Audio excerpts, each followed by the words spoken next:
Hola a todos y a todas, sean bienvenidos a un nuevo capítulo de Portal Geek, su portal a la diversión. Bienvenidos a una nueva entrega en donde estaremos recorriendo otro de los títulos o más bien, otra generación del título que marcó nuestra infancia y nuestra amistad con Marcelo. ¿Cómo estás, Marcelo? Hola Alejandro, aquí pasando las penas de vivir en el sur, en la cordillera, con harto frío, pero bueno, ¿qué se le va a hacer? Ya estamos acostumbrados. Dentro de todo lo demás, bastante bien, bastante contento, animado para grabar el nuevo capítulo. Y tú, Ale, ¿cómo estás? Cuéntanos cómo estás, por favor. La verdad es que contento y recién contento por dos razones. Una porque estoy saliendo de una laringitis. Así que por fin puedo grabar ya con comodidad, sin dolor y que se entienda bien. Y la otra es porque hoy día nos levantamos con una buena noticia. Nos llegó un pequeño reporte de que estamos dentro del top 100 de podcasts en Apple Podcasts.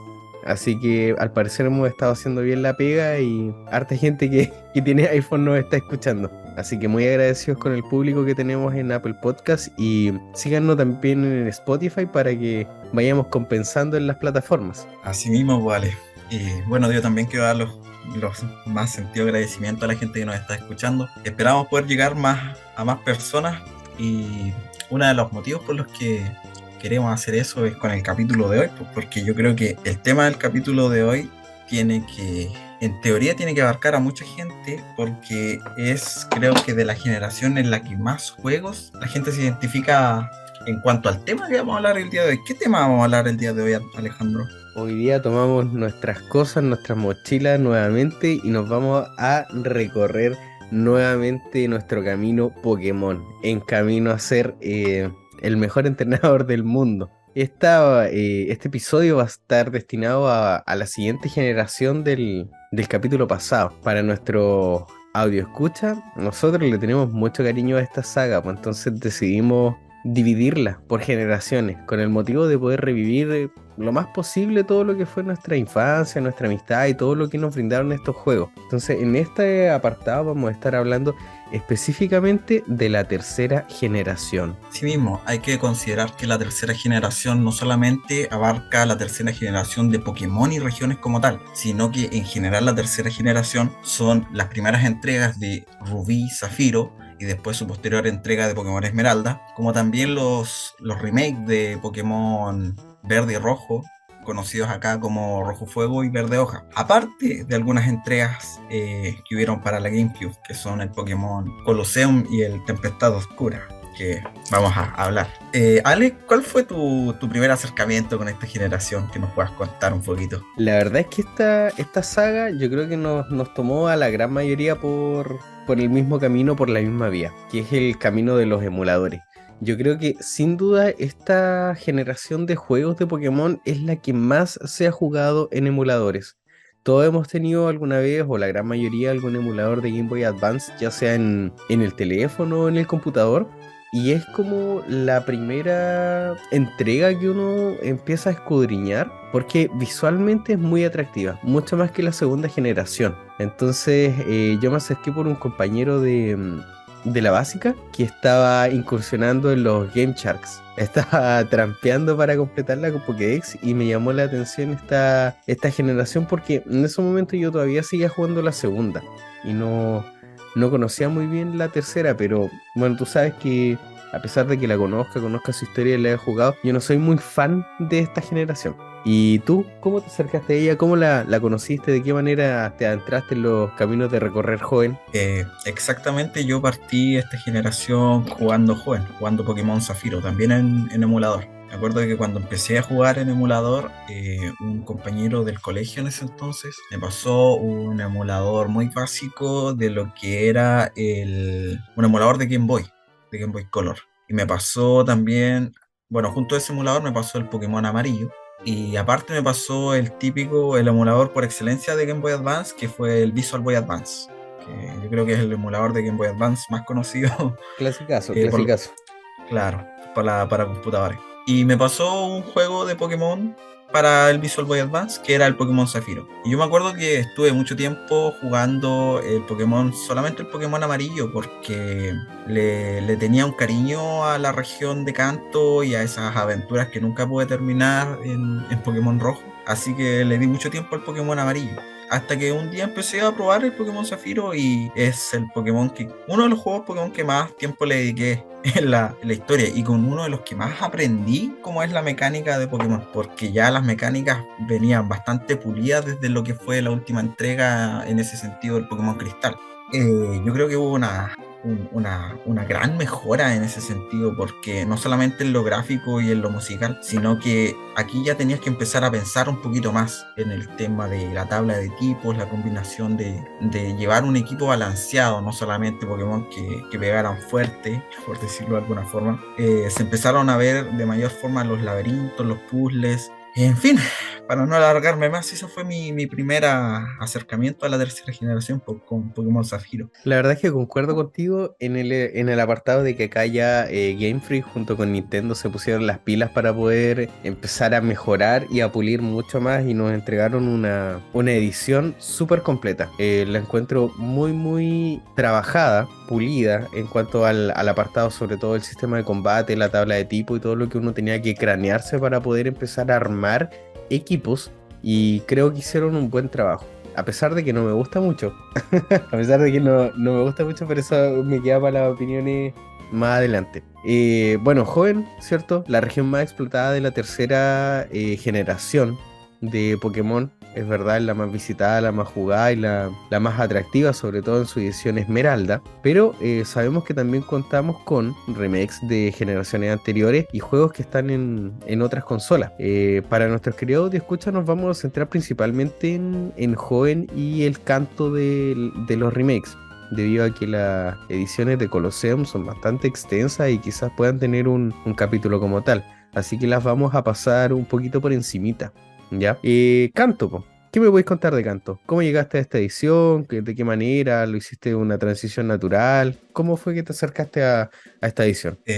Mira, la verdad, sé que el primer juego de Visual Boy Advance, perdón, de Game Boy Advance que pude jugar en el emulador de Canto fue el Pokémon Verde Hoja. Y por mucho tiempo lo mantuve ahí, sin jugarlo demasiado, porque en ese tiempo yo no era muy, por decirlo de alguna forma, tecnológico. Entonces, para que las partidas de Pokémon Verde Hoja y Rojo Fuego se pudieran guardar, había que hacer una configuración en los emuladores, al menos en esa época del Visual Boy Advance. Mira, eso sí que no me la sabía. Nunca me pasó ese tipo de configuración. Sí, y de hecho si buscas tutoriales de la época, vas a encontrar títulos, no sé, en YouTube, en Google, de descarga Pokémon Rojo Hoja, Rojo Fuego, Verde Hoja, parchado, solucionado el problema, descarga Visual Boy Advance, puedes guardar.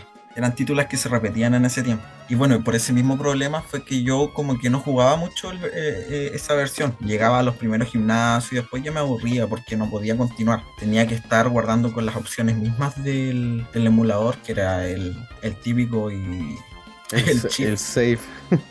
Sí, que yo lo hacía con Shift más F1 o todos los Fs posibles. Pero no era lo mismo.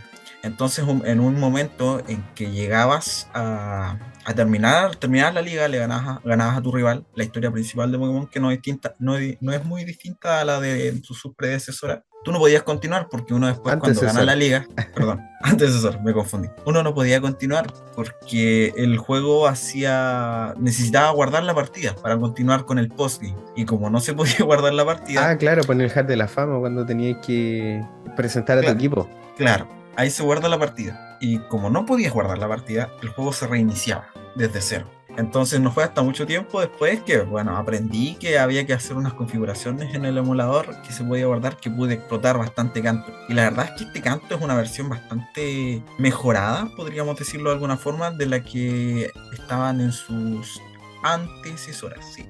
Porque el postgame de estos juegos fue bastante más extenso del que existía en la primera generación. Recordemos que para ese entonces el postgame de Pokémon rojo, verde, azul y amarillo consistía en completar la Pokédex y capturar a Mewtwo. En cambio, acá tenemos una Pokédex más extensa, además de que se nos incluyeron las islas, en el cual hay cada isla tiene algunas misiones y algunas historias en particular. Entonces se hace un videojuego un poquito más largo, y también se incluye la revancha contra la liga, donde el alto mando y el rival final campeón tienen un equipo bastante más elevado en cuanto a nivel y dificultad. ¿Verdad? Sí.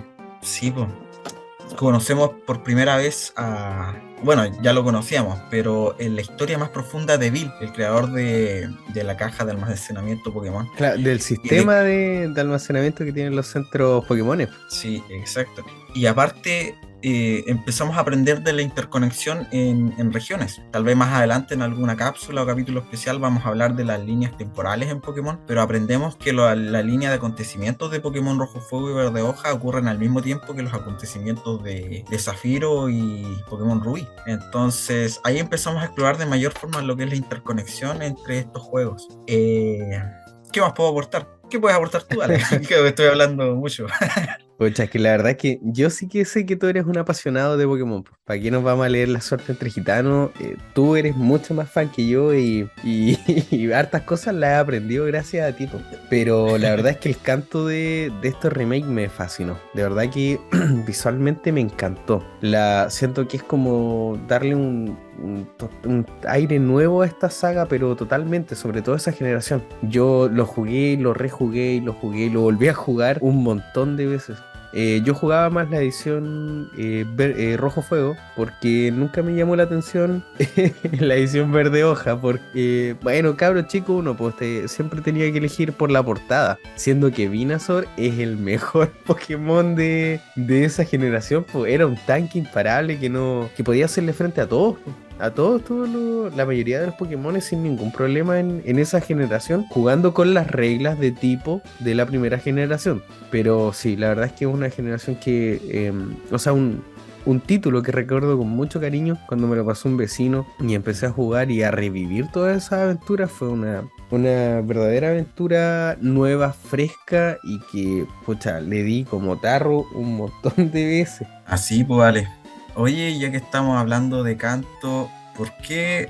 Y haciendo una retrospectiva de lo que hablamos en el capítulo anterior, ¿cuáles fueron los Pokémon que conformaban tus equipos en esta tercera generación, partiendo por canto? Yo, puta, en lo personal, en la primera parte de Pokémon, hablé que siempre tenía un Gyarados, pero aquí hice un cambio porque en Ciudad Azulona, si no me equivoco, así se llama, donde está Silph Cove, te entregan un Lapras. No sé si te acuerdas del Lapras que te entregan ahí a nivel 25. Sí, la verdad es que me acuerdo de uno de los mejores Pokémones para poder llevar en la aventura. La verdad es que el poder acceder a ataques de tipo hielo le daba mucha ventaja en algunas partes sin tener las desventajas de la defensa de un Pokémon tipo hielo. Claro. Y aparte que la verdad es que te lo dan en un muy buen momento de la aventura. Y recordemos que por lo menos en la primera generación de juegos conseguir un Lapras, bueno, se conseguía en el mismo momento de la historia del juego, pero estaba a un nivel más bajo y el nivel de dificultad, por lo menos en una gran mayoría de los primeros juegos para ese entonces, era más fácil que el de la tercera generación.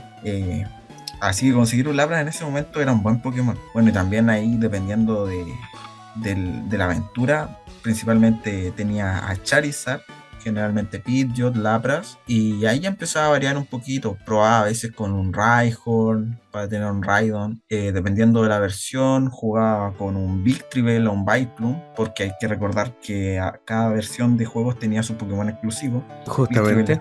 Victreebel estaba en Rojo Fuego y Vileplume en Verde Hoja. Y por lo general, el tercer puesto se lo dejaba a alguna ave legendaria. Ah, tú eres de los que jugaba con legendario en el equipo. Sí, porque la verdad es que ya había jugado tantas versiones o tantas partidas de Pokémon de Canto que me gustaba ir probando variedad. A veces dejaba Zapdos para tener un eléctrico, a veces no jugaba con Lapras y ponía Articuno.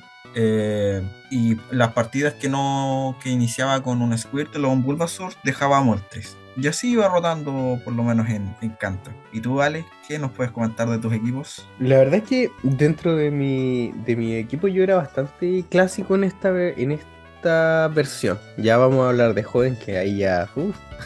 Pero generalmente yo full inicial tipo agua.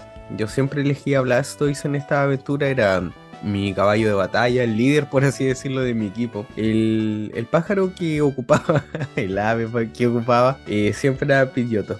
Siempre andaba con él, capturaban Pidgey, en realidad de las aves de esta generación el más útil, el más ofensivamente eficaz, por así decirlo. Y Acá, balanceado. sí, justamente. Que ya después, en su contraparte de tercera generación, vamos a ver que Tylo se lo comió, pero con papas fritas. Mantenía un Raichu, un Parasect. Si hablamos de legendarios, ocupaba un legendario, pero que según la Pokédex nomás era legendario. ¿Cachai de qué estoy hablando? Sí, un perrito. De Arcanine.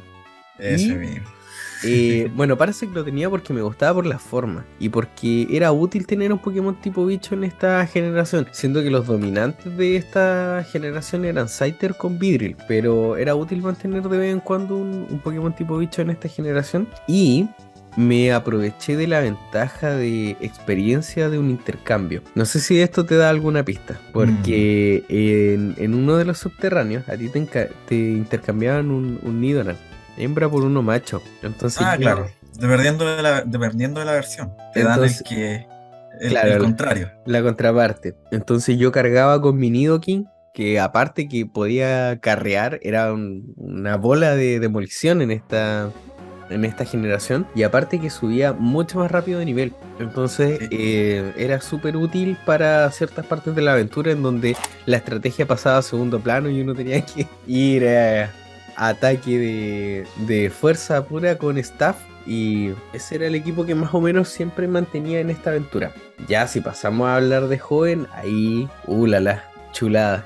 Yo sí que ocupé muchos equipos en joven. Pero así como para darnos una pincelada, ¿cuál fue tu inicial favorito o el que con el que más repetiste la aventura?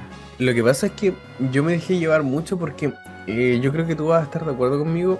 Hoenn es la región que más formas atractivas tiene en Pokémon. Los diseños de Pokémon yo creo que llegaron a la cúspide de ingenio en esta generación. Acá es donde yo creo que los Pokémon más bacanes salieron en diseño. Entonces yo me dejaba llevar mucho por la forma, forma por sobre prestaciones de servicio. ¿Ya? Entonces me dejaba influenciar mucho en cada aventura. Iba cambiando, pero yo siempre me llevaba al inicial más fuerte, que era Swampert, que hasta el día de hoy sigue siendo el inicial más fuerte. ¿Alguna vez tú tuviste o esa cuestión que decían Swampert con herbívoro? ¿Alguna vez tú tuviste eso? ¿Eso era verdad o no? Mira, entiendo que esa es una habilidad que se le fue otorgando desde la quinta generación y que se le sacó más ventaja en su pre-evolución a Marshtomp. Pero eso es algo del competitivo y yo nunca fui muy jugador competitivo, así que no puedo opinar mucho de eso. Yo siempre veía esos memes en esa época de Swampert con herbívoro y ya no había nada que lo parara. Claro, porque ahí absorbía los ataques de tipo hoja, que era su única debilidad o el único counter fuerte. De tipo volador ocupaba un Tylo siempre, o en esa época también de repente lo intercambiaba con un Flygon. Siempre cargaba igual a un Chedinja porque me gustaba como la historia, me gustaba como el método de obtención, la habilidad que tenía, que la encontraba mucho más interesante que su contraparte de ninjas, que muchas veces ese aumento busteo de velocidad no era muy útil en combate.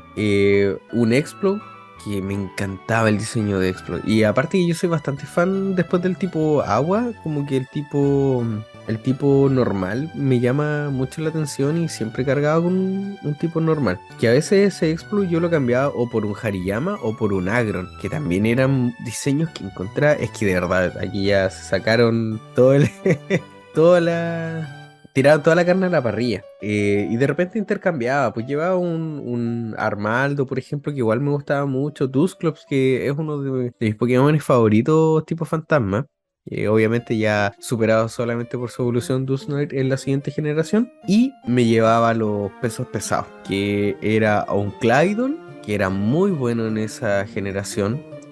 El jarroncito de greda era muy bueno, muy fuerte. Ya la siguiente, ya la versión psíquica con esteroide ya era Metagross. Te daban un Beldum, me acuerdo, en una isla, en una casa te lo entregaban. No me acuerdo bien el nombre de la casa en este momento. Y en términos... En la casa de Máximo Peñas, Ah, ¿verdad? de Steven. ¿Verdad que te lo daban ahí? Sí, te lo da en una Pokébola nivel 5. Y acá fue la primera vez que desde Plata, que a mí me gustaba Lugia, pero lo dejaba de repente para la aventura. Pero acá siempre que llegaba a tenerlos, incluía o a Regirock y a Registeel, a uno de esos dos de vez en cuando. Y me acuerdo que tú fuiste el que me ayudó por primera vez a tener los Regis, po. Me acuerdo que estábamos en la media cuando tú me ayudaste a descubrir este código Braille.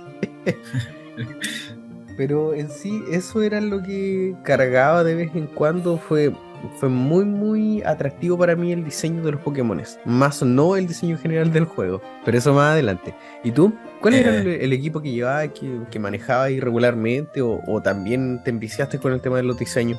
Mira, yo lo que más recuerdo fue mi versión, el equipo que obtenía en la versión de Pokémon Zafiro, que fue el juego al que más tiempo le dediqué. Yo partí con Trico. ¿Por qué? Porque en ese tiempo en la tele estaban dando la generación de Pokémon Advance, el anime, y Ash tenía un Grovyle, un Trico Grovyle y por último un Sceptile, y era como su Pokémon principal en la región. Con una Entonces por eso, actitud badass, ¿no? Ese claro, Sceptile y ese Growl tenían una actitud así, pero renegados. con ese palito en la boca. Sí, po. Lanza semilla. Sí, y aparte que en ese tiempo también empezaron a salir las primeras imágenes de lo que fue el Pokémon Mundo Misterioso, Exploradores de la Oscuridad, pero ese es tema Ah, para otro video, a ti donde siempre, Grovyle, a ti sí que te gustaron esos juegos, pues yo, yo no soy muy fan de esos, pero ya, sí. sí, después hablamos de eso. Y bueno, así como para contextualizar, Grovyle tiene un papel muy importante en ese juego. Y bueno, así que partí con Trico.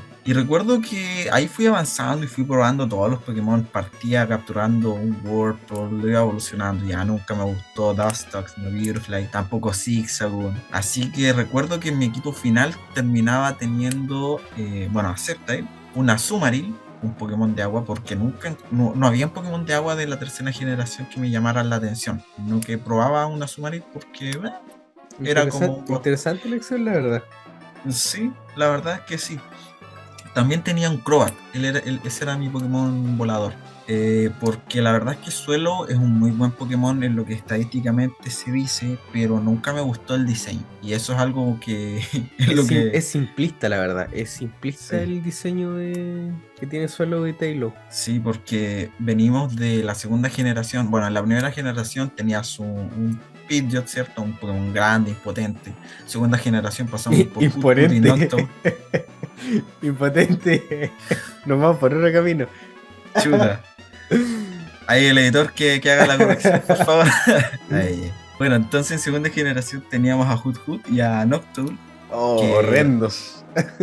no sé, para mí no, esos son los mejores diseños de Pokémon volador que pudieron haber. Y después teníamos a Taillow y a Swellow, que como dice Alejandro, eran diseños bastante sencillos. Entonces por eso prefería un Pokémon que me generaba confianza, que era Crobat. Aparte, era mi Pokémon de veneno, con el que podía envenenar a los Pokémon rivales o sacarme, no sé, Pokémon de planta que me complicaran. Así que Crobat, la verdad que fue uno, en esa generación le agarré bastante cariño. Es que Crobat es Sé que súper también tenía un buen Agron, Pokémon. sí, en general sí. Y bueno, sé que también tenía un Agron, que bueno, Agron es casi un Pokémon que mucha gente lleva por obligación y porque es muy bueno y su diseño también es bastante llamativo. Es un Tiranitar con armadura, Y po. terminaba, claro, y terminaba con un Flygon y con un Salamence. Desde que aprendí dónde se conseguía a Bacon, siempre tuve a Salamence en el equipo. Pero a medida que avanzaba la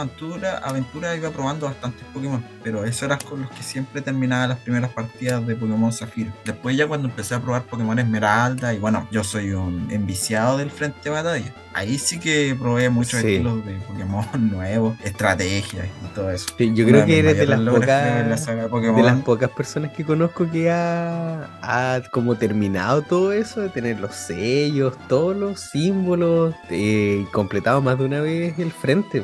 Eres como de Sí, las pocas personas que conozco así. sí, de hecho ese es uno de los, no sé, lo que yo considero unos mayores logros personales en lo que es a la saga de Pokémon. En Porque la verdad es que es la muy carrera difícil. Pokémon. Sí, no, hay muy pocas personas que puedan decir que lo hayan conseguido. Así que eso es más o menos el tema de los equipos, al menos en joven. Se me había olvidado el tema La verdad de es que Salamence. sí, Salamence está bastante escondido para los que no sepan dónde buscarlo. ¿Es la cueva Está en la cueva Meteoro? Meteoro.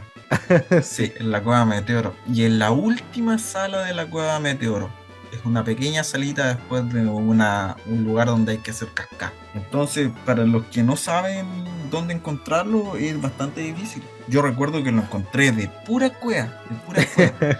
Y nunca se me olvidó, porque después, para los que no saben, en Pokémon Esmeralda, esa zona se expande a una más grande. Y es donde tenemos nuestro combate contra Máximo Peñas, o Steven en inglés, que es como lo El, conocen el muchos. verdadero campeón de la edición, pues. El El verdadero. verdadero campeón, exacto.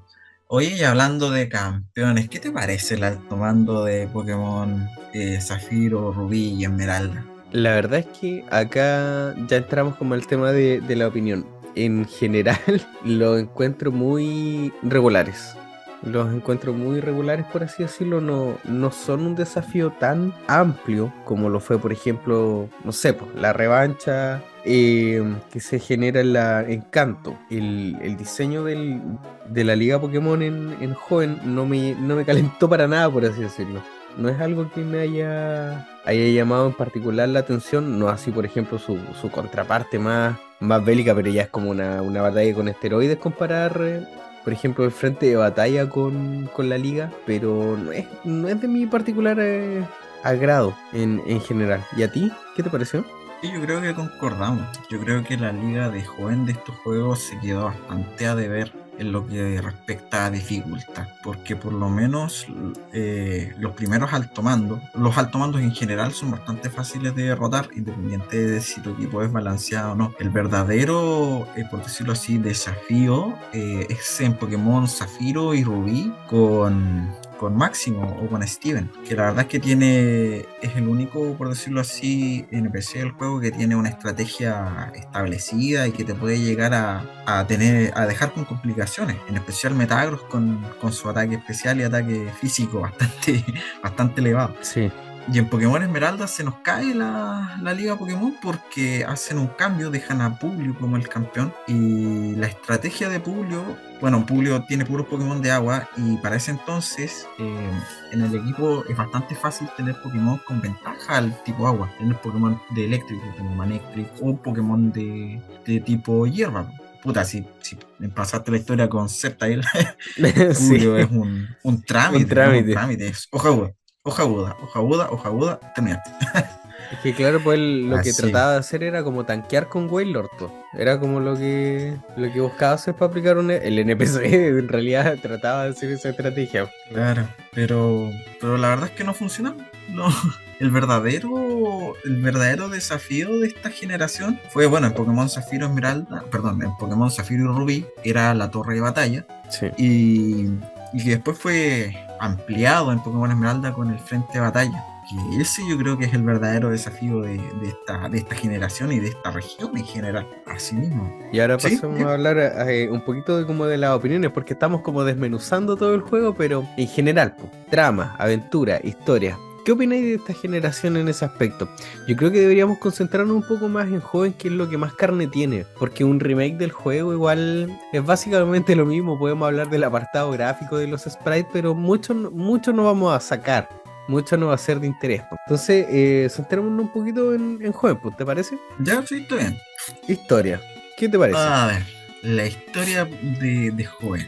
Yo creo que es mala. Yo creo que la historia de Joven, en pocas palabras, es mala. Tiene bastante potencial y está bastante desaprovechado. Partiendo por los equipos villanos. Que, bueno, en Pokémon Zafiro es el equipo Aqua, en Pokémon Rubí el equipo Magma y en Pokémon Esmeralda es una mezcla de los dos. Pero la verdad es que yo creo que la mayoría de la comunidad de Pokémon concuerda en que las aspiraciones que tienen estos equipos son ridículas. Porque esa es la palabra, la verdad. Destruir el mundo ¿para qué? Solo por destruirlo, para que haya más agua o para que haya más tierra. Pero, ¿en qué mundo esperas vivir después? O sea, dos dedos de frente. Y lo que más, no sé, yo creo que desaprovechó esta generación fue la figura de que es el la única región donde tenemos una figura paterna como tal.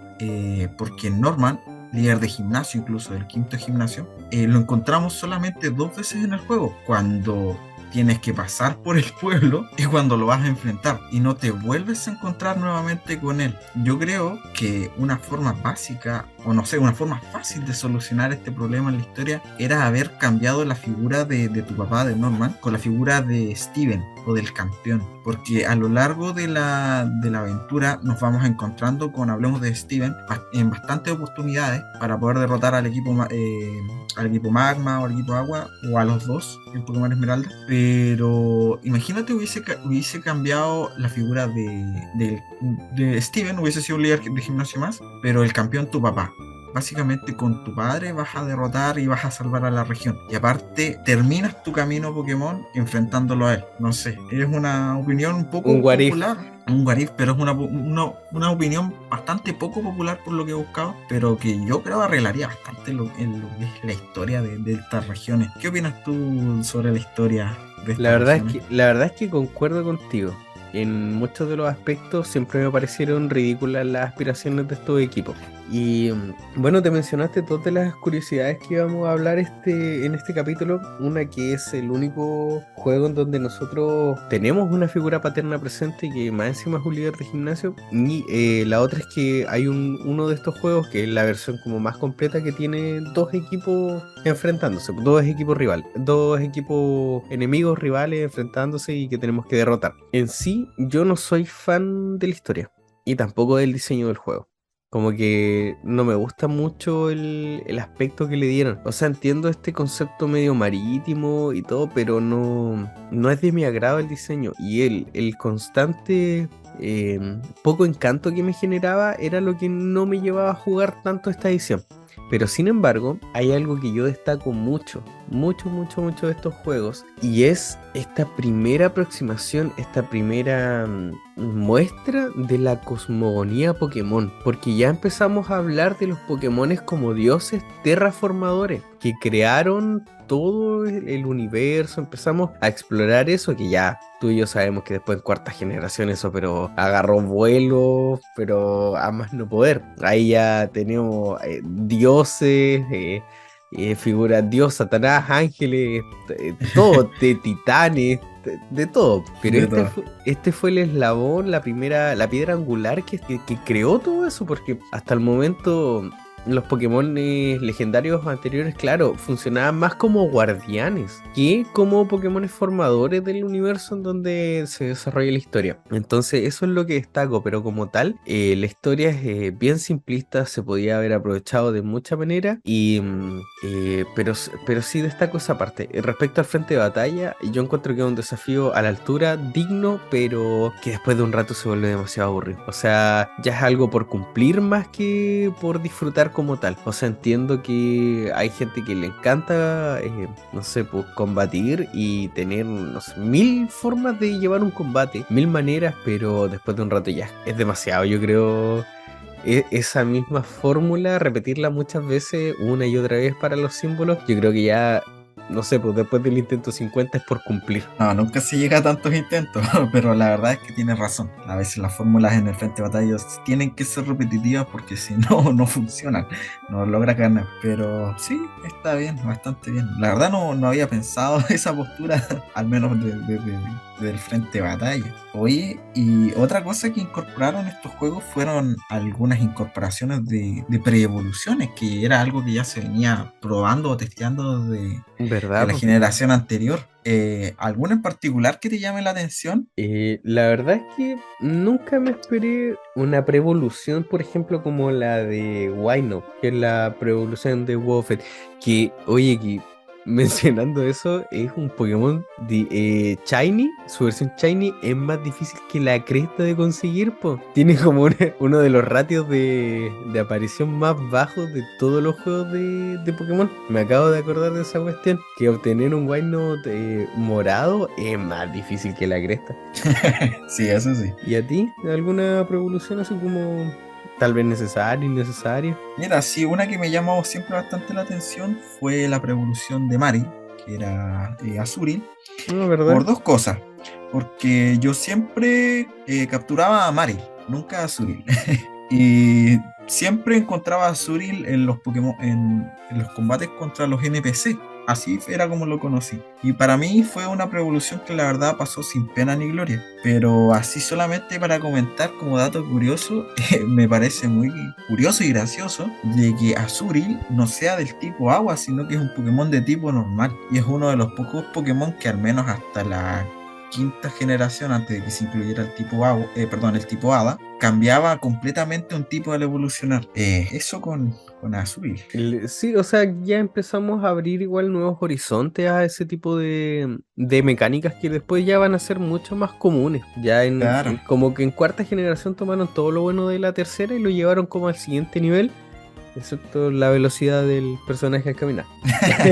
Pero eso podríamos hablar de lo que es Hoenn en la tercera generación. Y ahora saltémonos un poquito, como habíamos mencionado, igual al apartado de los títulos de las otras consolas. Tú que eres más fan de los juegos de Pokémon Mundo Misterioso, ¿qué es lo que nos podrías contar? A ver, bueno, para los que no sepan, Pokémon Mundo Misterioso es una... Vamos a hablar de una saga de juegos de Pokémon, porque la verdad distan bastante de la jugabilidad principal, en donde el personaje principal, que bueno, somos nosotros, literalmente nosotros, es un humano que llega al mundo Pokémon, que despierta un día transformado en un Pokémon. Se exploraron por primera vez las funciones, entre comillas, psicológicas de las personas, porque para elegir el Pokémon en el que te vas a transformar, tienes que hacer un pequeño cuestionario antes de iniciar. Y la verdad es que es una metodología de juego bastante distinta a la que tienen los juegos principales, porque como los nombres de los juegos los dicen así, vas explorando el mundo Pokémon, un mundo misterioso, ¿ya? En el que tú, junto a un compañero que eliges a voluntad, siempre y cuando no se repita el personaje que tú eres, formas un equipo de rescate. Entonces, como la palabra lo dices, vas en busca de rescatar Pokémon y de explorar nuevos territorios. Y cada juego tiene una historia principal que, por lo menos en tercera generación, se basa en primer lugar, descubrir por qué un humano se transformó en Pokémon, y en segundo lugar, en salvar el mundo, porque te vas dando cuenta de que las catástrofes que están ocurriendo en el mundo Pokémon empezaron a aumentar a mayor medida desde que tú apareciste ahí. Entonces, haciendo un poquito de spoiler de lo que es la trama, el mundo Pokémon te culpa a ti de que el mundo en sí se esté destruyendo, y bueno, tienes que en primer lugar huir para después descubrir la verdad y terminando por salvar el mundo. Es un tipo de juego que ha sido incluso galardoneado por su tipo de historia dentro de lo que son los RPG de Pokémon. Y la verdad es que es una entrega bastante entretenida y memorable para recordar, donde su mayor punto de inflexión llegó en la cuarta generación con las entregas de Exploradores de la Oscuridad y Exploradores del Cielo, que lo vamos a hablar más adelante cuando toque. Pero no, son juegos muy buenos, la verdad, bastante entretenidos y bastante difíciles si te topan desprevenido, en especial para un principiante en lo que es el mundo Pokémon. ¿Qué nos puedes comentar tú, Ale, respecto a eso? La verdad de las cosas, a mí nunca me gustaron. Nunca Oh, enganché dale. nunca enganché con la mecánica, o sea, nunca enganché con el sistema de combate que tenían y recuerdo que, bueno, tú sabes que yo soy para adelante y dispara, ¿cachai? Entonces yo elegía generalmente Pokémones fuertes, que pegaran fuerte, nunca me preocupé nunca me preocupé mucho de lo que eran las estrategias de combate, y para esos juegos había que ser cabezón, para esos juegos sí que había que planear bien las estrategias porque era un RPG como mucho más avanzado, era como una especie de, no sé, tal vez me van a retar algunos o algunas, una especie de ya, no sé, Final Fantasy, Chrono Trigger de Pokémon. Entonces era muy muy cabezona la aventura y muchas veces te enfrentabas a situaciones sumamente complicadas, sobre todo por ejemplo en la misión de Kecleon, que es como la más recordada de esta saga por la dificultad. Y si hablamos de dificultad, yo creo que es imposible no pasar por los Colosseum. Oye, Pero solamente ¿Sí? para que no nos reten los que están escuchando el podcast. No es que sea una misión de Kecleon, lo que pasa es que Kecleon es un Pokémon que tú te encuentras en las mazmorras y te vende artículos. El problema es que si pasas a tomar un artículo y no lo puedes comprar, Kecleon piensa que le estás robando, Ah, entonces ya, te ya, sí persigue. funciona, ¿viste? Sí, yo nunca fui muy fan de la cuestión. Sí. Ya, pero Ah, con tal de que era muy cabrona la situación, sí que pasaba eso, pues ahí sí que era difícil y complicada la cuestión, pues. Pero claro, pues si hablamos de dificultad y complicaciones, yo creo que es imposible no hablar de Colosseum, porque incluso si uno habla de dificultad en otras generaciones, en, no sé, por las consolas portátiles o ahora lo que es la Switch de sobremesa. Aún así, cuando se dice Pokémon y dificultad en la misma línea, en la misma frase, es imposible no pasar por Colosseum, que es una de las entregas más difíciles, creo yo, sobre todo en los enfrentamientos finales. sí, porque en esta saga de juegos se incluyeron por primera vez lo que son los Pokémon oscuros. Y fue una novedad para ese tiempo en lo que era la jugabilidad de Pokémon, porque para los que no sepan, en estos juegos uno tiene que enfrentar Pokémon oscuros, que básicamente son Pokémon busteados, y además tienes que capturarlos para purificarlos. Entonces eso ya generaba un grado de dificultad bastante elevado a lo que uno estaba complicado. Yo creo que tú jugaste más estos Pokémon, pues yo creo que tú puedes comentar más cosas sobre esto. Bueno, sí, po, yo me jugué el Colosseum el uno y el 2. El que después no jugué fue el FX, no, el DX, perdón. Pero claro, acá lo que hacemos nosotros es como, no sé, mira, yo lo hacía como una especie de símil con Pokémon Ranger. Pero por este hecho de que somos como una especie de, no sé, policía, de, no sé, fuerza del orden, una cosa así. Nosotros somos parte del equipo CEPO, que somos como los encargados de purificar, que ya ocupemos términos de Pokémon Go, purificar estos Pokémones que son oscuros. Y la aventura, la trama es súper buena. Yo siempre los invito, los insto a que jueguen este juego por dos cosas. Una, la gráfica. Yo creo que nunca hemos visto combates de Pokémon a esta altura. El estilo gráfico de combate es como si fuese la serie, es como lo más realista posible. Lo otro es que su trama es un poco más adulta. Ya es una especie de drama distópico político, por así decirlo, es bien compleja. Y de hecho nos damos cuenta que al final el enemigo es el alcalde, po. Y tiene unos Pokémon, pero que son cabroncísimos, cabroncísimos, cabroncísimos. Y que son muy difíciles de purificar, sobre todo con tu equipo que muchas veces no es el mejor o el más indicado, porque es difícil de jugar. Es un juego complicado en muchos aspectos.